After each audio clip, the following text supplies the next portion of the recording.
Chers abonnés, bonjour et bienvenue. C'est avec joie que nous vous retrouvons cet après-midi pour parler des Fidesco. Ils ont quitté pour la plupart leur pays, leur confort, parfois leur carrière pour venir servir au cœur de nos églises, au cœur de l'église d'Obala pour le cas précis.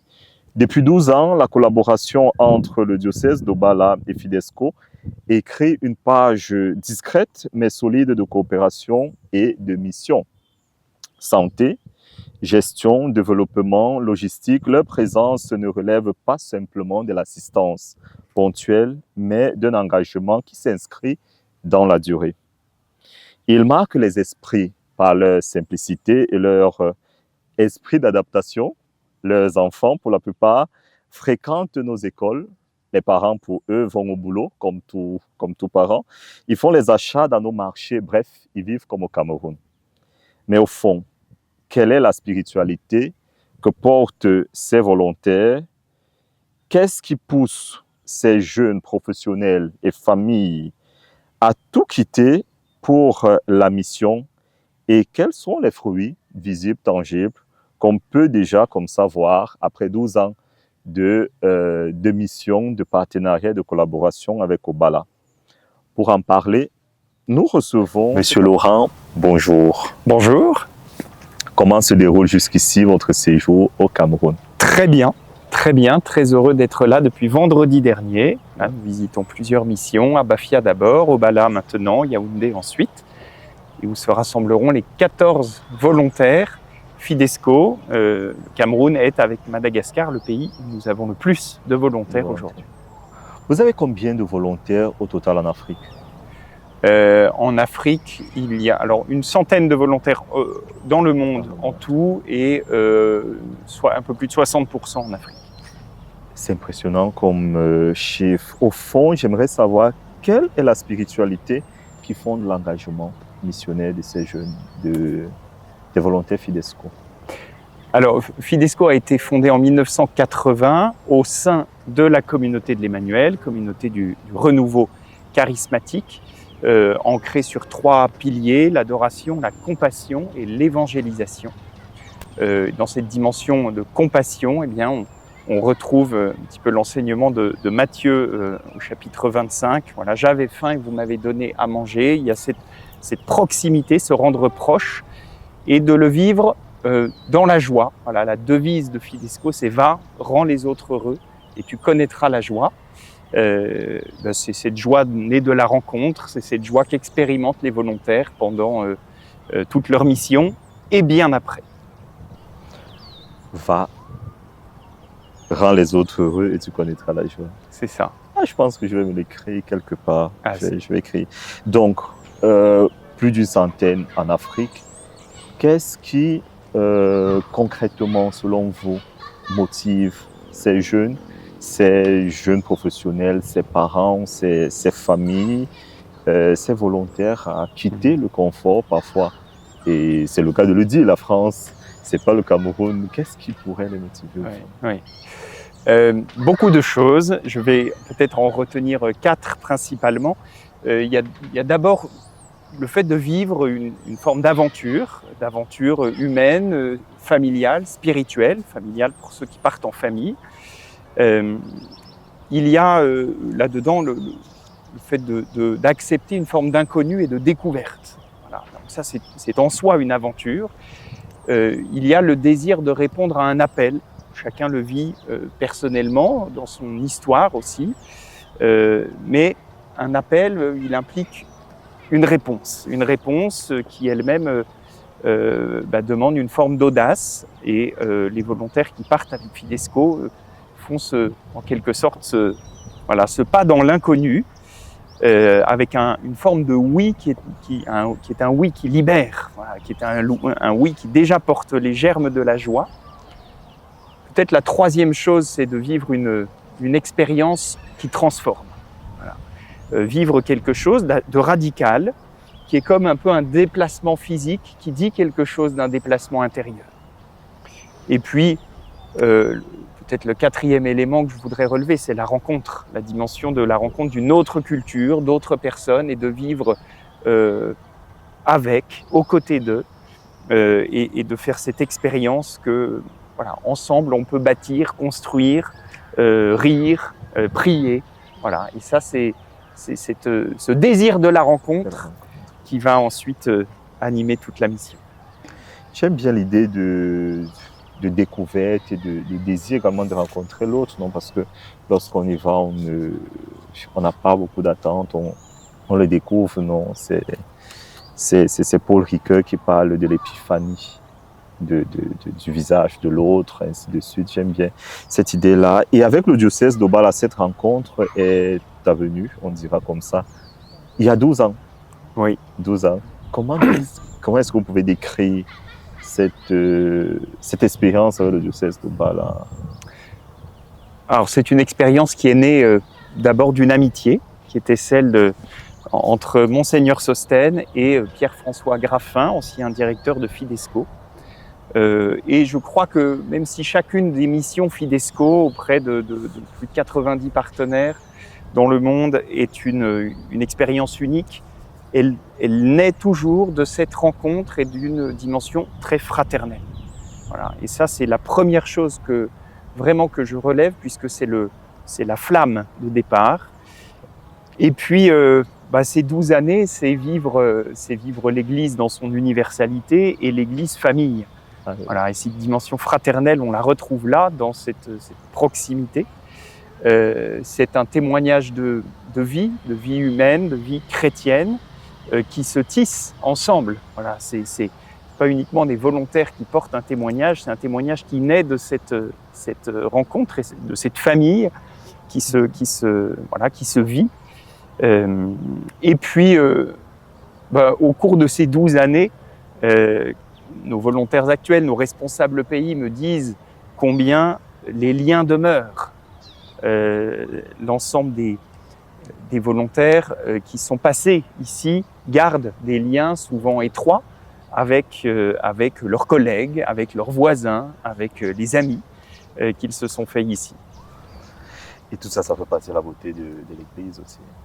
Ça, c'est la richesse de l'Église qui ne cesse de se dévoiler, mais qui naît de cette simplicité d'une rencontre de visage à visage.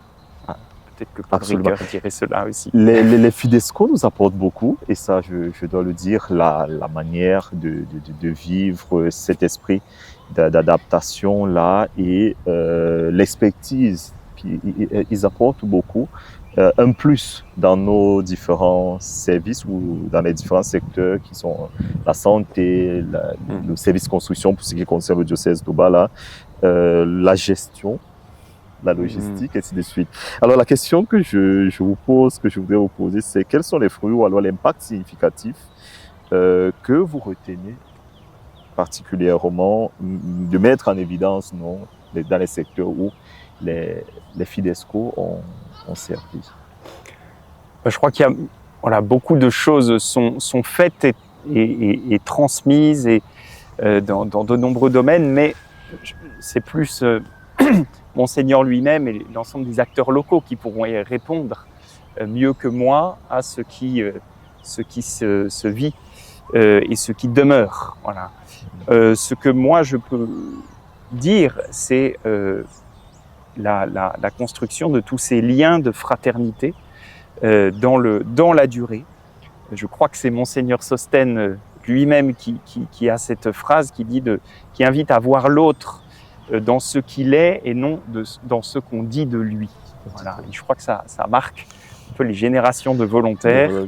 Et il y a dès lors cet enrichissement mutuel de ces cœurs transformés dont je parlais tout à l'heure.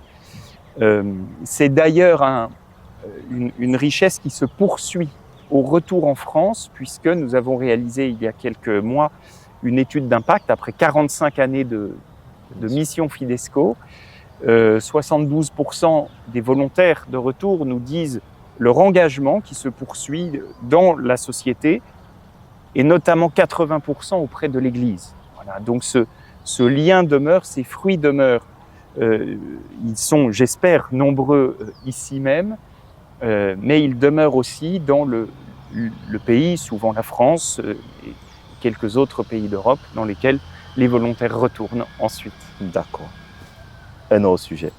Vous avez été missionnaire, également volontaire. Alors, j'ai été moi-même volontaire avec mon épouse Séverine à Madagascar. Madagascar. Voilà. Quel souvenir vous gardez parmi les milliers de souvenirs que vous avez fait? Lequel vous a le plus marqué? Peut-être je garde le visage de plusieurs mineurs prisonniers auprès de qui je travaillais avec un projet d'insertion. Et de voir ce visage s'éclairer quand, ensemble, on met en avant le fait qu'il y a un chemin possible, un avenir possible, au-delà de leur situation dramatique du moment. Quand certains sortent et puis retrouvent un chemin d'insertion, de travail, de scolarisation, ça c'est une joie qui se partage. Voilà. Il y aurait 1000 exemples, mais celui-là il est touchant. Il est touchant, surtout lorsque la souffrance en général déjà n'est pas plaisante. Lorsque c'est la souffrance des jeunes, encore des mineurs, je pense que ça touche beaucoup. Ça touche beaucoup. Et ça bouleverse. Ça bouleverse. Et ça nous met en route. Et puis ça nous rend inventifs aussi. Que la souffrance soit grande ou la pénibilité parfois de certaines situations du quotidien.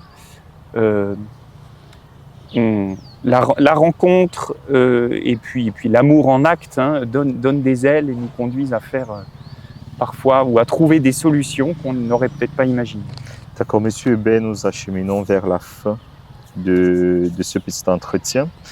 Quel message souhaiteriez-vous adresser aux jeunes qui vont sans doute regarder cette vidéo et aux fidèles de notre diocèse qui pourraient ressentir aussi l'appel?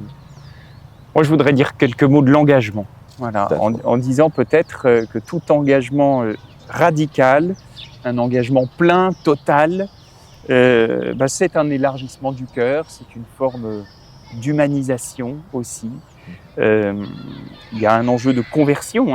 Alors la conversion, elle est vitale pour soi-même, elle est vitale et nécessaire pour la société entière, comme témoignage.